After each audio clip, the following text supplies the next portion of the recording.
একটা মানুষ কতটা জঘন্য হলে ছেলের বউয়ের উপরেও হাত তুলতে পারে। সারাদিন যতক্ষণ কাজ করি ততক্ষণ আমার ছেলেকে তার দাদি রাখে। সারাদিন পর রাতে ছেলেকে খাইয়ে একটু শুইয়ে থাকি। ছেলেকে চাইলেও আটকে রাখতে পারি না। আমার ননদ আসছে, কিছুদিন আগে তার ছেলের সাথেই খেলে। তারা আসলে দুজন মারামারি করবে, তবুও একসাথে থাকবে। ও বলে রাখা ভালো, আমার ছেলের বয়স 1 বছর 5 মাস আর আমার ননদের ছেলের বয়স 3 বছর। এখন তারা একসাথে খেলছে। আমি আমার রুমে এসে শুয়ে আমার বোনের সাথে কথা বলছি। এর মধ্যে আমার ননদ বাচ্চাদের পাশে কী যেন করতেছিল। তখন তার ছেলে আমার ছেলেকে ধাক্কা দিয়ে ফেলে দিছে। সবাই গেছে, আমিও গেছি। তারপরে আমার শ্বশুর আমার সামনে এসে 2 হাত উপর করে, ওই যে কিরণমালা নাটকের পেকাটি আছে না, হাত ঝুলিয়ে ঝুলিয়ে বলতো, মরে যাই মরে যাই। ঠিক সেভাবে হাত ঝুলিয়ে ঝুলিয়ে বলে সারাদিন, ওই যে ফকিন্নির মধ্যে ফাইন থাকো গো, খেয়াল নাই কিছু না। আমি তখন কিছু না বলে ছেলেকে নিয়ে আমার রুমে এসে পড়েছি। অনেকক্ষণ থাকার পরে আমার সামনে যাওয়ার জন্য কান্না করছে। আমি তখন আমার ছেলেকে জোর করে আটকে রাখছি। এর মধ্যে আমার শ্বশুর এসে বলতেছে, ওরা ছাড়ো না কেন, ওকে যেতে দাও। আমি বললাম, যেখানে আমার ছেলে গেলে আমি খেয়াল রাখতে পারি না, সেখানে আমার ছেলের যাওয়ার কোনো দরকার নাই। এই বলে আমার ছেলেকে ছেড়ে দিব না, ছাড়বো না।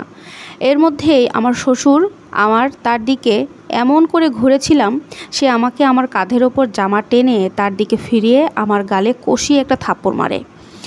আর এক গালে যখন দেওয়া ধরেছে, তখন আমার শাশুড়ি তাকে ধরেছে।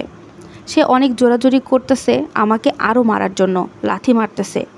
তার সাথে ভাষায় বিচ্ছিরিভাবে গালাগালি করতেছে আমাকে। আমি বললাম, আমার গায়ে হাত দেওয়া হয়ে গেছে আপনার? আমার শাশুড়ি উঠে, এই চাপ, তোমারে তো আর দেওয়া উচিত ছিল। বেশি কথা বললে এখন আমিও কয়টা দেব। এই কথাটা তো ভুলেই গেছি। আমার স্বামী প্রবাসে, আমার ছেলের বয়স 2 মাস। তখন সে নতুন অবস্থায় গিয়েছে। তাকে প্রবাসে যেতে দেওয়াতেই ছিল আমার সবথেকে জীবনের বড় একটা ভুল। সে যাওয়ার পর থেকে আমার উপর তাদের অনেক মানসিক নির্যাতন চলতেই রয়েছে। ছোট ছোট বিষয় নিয়ে আমার সাথে তারা অনেক খারাপ ব্যবহার করত। যেটা করবে না সেটার ওপর অপবাদ দিত। যদি বলতাম আমি এটা করি নাই, তারপরেও আমাকে বলতো মিথ্যুক। সবার সামনে আমি মিথ্যুক। আমার বাবা মাকে নিয়ে অনেক বিচ্ছিরি ভাষায় গালাগালি করে।